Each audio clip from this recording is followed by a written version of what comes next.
మే 7th నుంచి United స్టేట్స్‌లో real ID అనేది కంపల్సరీ క్యారీ చేయాలా? సో, ఒకవేళ మన దగ్గర లేదు, క్యారీ చేయకపోతే ఏమవుతది? అనేది క్వెషను. నాకు 3, 4 కామెంట్స్ వచ్చినాయి దీని మీద వీడియో చేయమని. సో, నేను కొంత రిసర్చ్ చేసి ఈ వీడియో చేస్తున్నా. యాక్చువల్‌గా 2005 నుంచి ఇది ఇది అప్పుడే స్టార్ట్ అయింది గానీ 100% దీని మీద ఎవరు అంత వర్కౌట్ చేయలేదు. చేద్దాము కంపల్సరీ అనుకున్నారు. అది కూడా ఎందుకు అంటే 9/11 అటాక్స్ ఏవైతే జరిగినాయో 9/11 అటాక్స్ జరిగినప్పుడు దాని మీద కొంత వీళ్ళు రీసెర్చ్ చేశారు. అంటే ఎవరెవరో వచ్చేసి అంటే వాళ్ళ బిల్డింగుల్ని వాళ్ళ విమానాలతో గుద్దేశారు అన్న తర్వాత అసలు వీళ్ళకి యాక్సెస్ ఎలా వచ్చింది?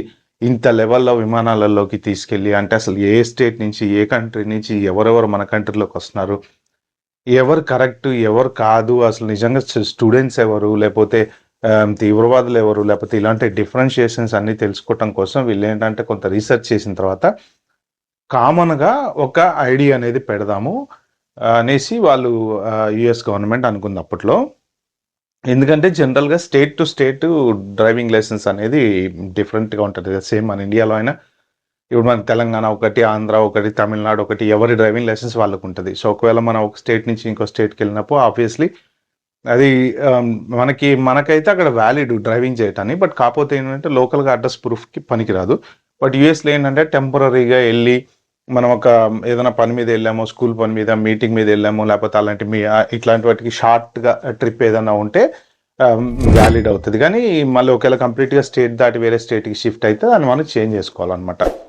సో, దానికి ఏంటంటే 2005 నుంచి వీళ్ళు ఒక రియల్ ఐడీ అంటే మొత్తం కంప్లీట్‌గా ఒక ఐడీ అనేది తీసుకొద్దామని ప్లాన్ చేశారు. అది ఎప్పటినుంచో పోస్ట్‌పోన్ చేస్తా వచ్చారు. సో, ఫైనల్‌గా ఇప్పుడు మే 7th నుంచి రియల్ ఐడీ అనేది కంపల్సరీ. అంటే దేనికి కంపల్సరీ అంటే ఒకటి నెంబర్ 1 డొమెస్టిక్ ఫ్లైట్స్ ఎక్కాలంటే రియల్ ఐడీ కంపల్సరీ. అంటే మీరు ఇంటర్నల్ స్టేట్ టు స్టేట్ ఎక్కడైనా తిరగాలంటే real ID compulsory. Next federal government offices ఏమైనా యాక్సెస్ చేయాలి అంటే ఈ real ID compulsory. Main defence ఆఫీసెస్‌లో ఉన్న డిఫెన్స్ సిస్టమ్‌కి ఏదైనా వర్క్ చేయాలన్నా అలాంటి వాటికి వెళ్ళాలంటే కనుక ఆఫీసులకు వెళ్ళాలంటే కనుక ఈ రియల్ ఐడీ అనేది కంపల్సరీ అని చేశారనమాట. సో, ఈ రియల్ ఐడీ ఎలా తీసుకోవాలి? దీనికి ఏంటి డిఫరెన్సెస్ ఏంటి? అనేవి ఇప్పుడు మనం ఈ వీడియోలో మాట్లాడుకుందాం. దానికన్నా ముందు నా ఛానల్‌కి ఎవరైనా ఫస్ట్ టైం వచ్చినట్టుంటే ప్లీజ్ అండి సబ్స్క్రైబ్ చేసుకోండి. నా వీడియోలు కనుక మీకు నచ్చితే లైక్ చేయండి. ఎవరికైనా ఒక నలుగురికి షేర్ అయితే చేయండి. సో, ఇంక మన వీడియోలోకి వెళ్ళిపోదాం. రియల్ ఐడీ ఎలా తీసుకోవాలి? ఏంటి? దానికి మామూలు ఐడీకి డిఫరెన్స్ ఏంటంటే మీకు ఇది డిపార్ట్మెంట్ ఆఫ్ మోటార్ వెహికల్ ఆఫీస్‌లో మీరు ఎలాగైతే మామూలుగా డ్రైవింగ్ లైసెన్స్ తీసుకుంటారో అలాగే రియల్ ఐడీ కూడా తీసుకోవచ్చు. దీనికి నార్మల్ డ్రైవింగ్ లైసెన్స్‌కి ఈ రియల్ ఐడీ డ్రైవింగ్ లైసెన్స్‌కి డిఫరెంట్ ఏంటంటే మీకు పైన కార్నర్‌లో ఒక స్టార్ అనేది ఉంటదనమాట. అంటే ఏంటి అంటే కంప్లీట్ స్క్రూటినీ అయిపోయింది. ఈ క్యాండిడేట్ పర్ఫెక్ట్ వీళ్ళకి ఎటువంటి సెక్యూరిటీ ఇష్యూస్ లేవు అనేది కన్ఫర్మ్ చేసిన తర్వాత ఈ ఐడీ ఇస్తారనమాట. సో, మీరు డొమెస్టిక్ ట్రావెల్ చేయాలంటే ఈ ఐడీ కంపల్సరీ. సో, ఇవి తీసుకోవడానికి మనకి డాక్యుమెంట్స్ ఏమేం కావాలి అంటే మస్ట్ అడ్రస్ ప్రూఫ్ అయితే కంపల్సరీ కావాలి. తర్వాత మీ I-94 ఒకటి I-797 మీ H-1, F-1 ఏది ఏ వ్యాలిడ్ అంటే లీగల్‌గా స్టేటస్ మీరు ఏదైతే ఉంటారో ఆ స్టేటస్ అనేది కంపల్సరీ అనమాట. సో, ఇంకొకటి ఏంటంటే పాస్‌పోర్ట్. ఒకవేళ పాస్‌పోర్ట్‌లో వీసా ఎక్స్‌పైరీ అయితే అది మీరు తీసుకెళ్ళి ఇది అప్లై చేయడానికి వాడచ్చా లేదా అనేది ఒకటి మీరు ఎంక్వైరీ చేసుకోండి. నాకైతే తెలీదు. ఆల్టర్నేట్ టు దిస్ ఏంటి ఇప్పుడు మనకు ఒకవేళ రియల్ ఐడీ తీసుకోవడం కుదరదు ఫర్ ఎనీ రీజను మనకి ఇస్తారా? ఇవ్వరా? కొంతమందికి పాస్‌పోర్ట్‌లో స్టాంప్ ఎక్స్‌పైరీ అయిపోయి ఉంటది. మరి పాస్‌పోర్ట్ తీసుకెళ్ళాలి కంపల్సరీ అంటే పాస్‌పోర్ట్‌లో స్టాంప్ ఎక్స్‌పైరీ అయినప్పుడు రియల్ ఐడీ ఇస్తారా? ఇవ్వరా? అంటే దీనికి ఆల్టర్నేటివ్ మీరు పాస్‌పోర్ట్ క్యారీ చేయాలి. సో, మీకు యూఎస్ పాస్‌పోర్ట్ ఉన్న వాళ్ళైతే యూఎస్ పాస్‌పోర్ట్ క్యారీ చేయాలి. లేదు వేరే అదర్ కంట్రీ ఇమిగ్రెంట్స్ ఎవరైనా ఉంటే గనక వాళ్ళ కంట్రీ పాస్‌పోర్ట్ అయితే క్యారీ చేయొచ్చు.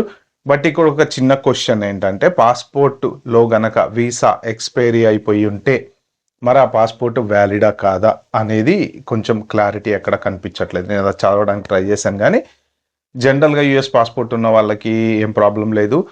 ఇది ఎవరెవరికి అప్లికబుల్ అంటే అందరికి అప్లికబుల్. అబోవ్ 18 ఇయర్స్ ఏజ్ వాళ్ళు ఎవరైనా సరే ఈ రియల్ ఐడీ అనేది తీసుకోవాలన్నమాట. సో, ఆల్టర్నేట్‌గా ఇప్పుడు మీరు మే 7th తర్వాత ఇమ్మీడియేట్‌గా ట్రావెల్ చేయాలి డొమెస్టిక్. రియల్ ఐడీ తీసుకునే టైం లేదు. లేకపోతే తీసుకోవడానికి లేకపోతే మీ దగ్గర సరిపోని డాక్యుమెంట్స్ లేవు. అవి ఇవి ఇట్లాంటి ఇష్యూస్ ఏమన్నా ఉంటే గనక మీరు డొమెస్టిక్ ట్రావెల్ చేసేటప్పుడు కానీ, లేకపోతే నేను చెప్పినట్టు ఈ డిఫెన్స్లో వర్క్ చేసే వాళ్ళు ఎవరన్నా ఉంటే కానీ మీ passport every time passport carry చేయాలి. కాకపోతే ఏంటంటే ప్రతిసారి ఈ పాస్పోర్ట్ క్యారీ చేయడం అనేది కొంత రిస్క్ అవుతుంది. ఎందుకంటే ఇది కూడా చాలా ఇంపార్టెంట్ డాక్యుమెంట్ కదా. ఒకవేళ by any chance by mistake passport పోయినా, లేదు ఇండియన్ పాస్పోర్ట్ అయితే కనుక దాంట్లో వీసా స్టాంప్ ఎక్స్పైర్ అయిపోయిందని ఎవరైనా ఆపినా, మళ్ళీ ఇలాంటి చోట్ల మళ్ళీ తలనొప్పులన్నీ తీసుకునే బదులు కొంచెం ఓపిక చేసుకొని ఈ రియల్ ఐడి అయితే తెచ్చుకుంటేనే బెటరు. సో స్టార్ అనేది ఉంటుంది, దాన్ని కరెక్ట్గా ఏంటంటే వీళ్ళు మొత్తానికి కంట్రీ మొత్తానికి ఈ ఐడి వ్యాలిడ్ అనమాట. ఇదండి ఈ రియల్ ఐడి గురించి డీటెయిల్స్. వీడియో కనుక మీకు నచ్చినట్టయితే ప్లీజ్ అండి like, share, subscribe my channel. Thank you.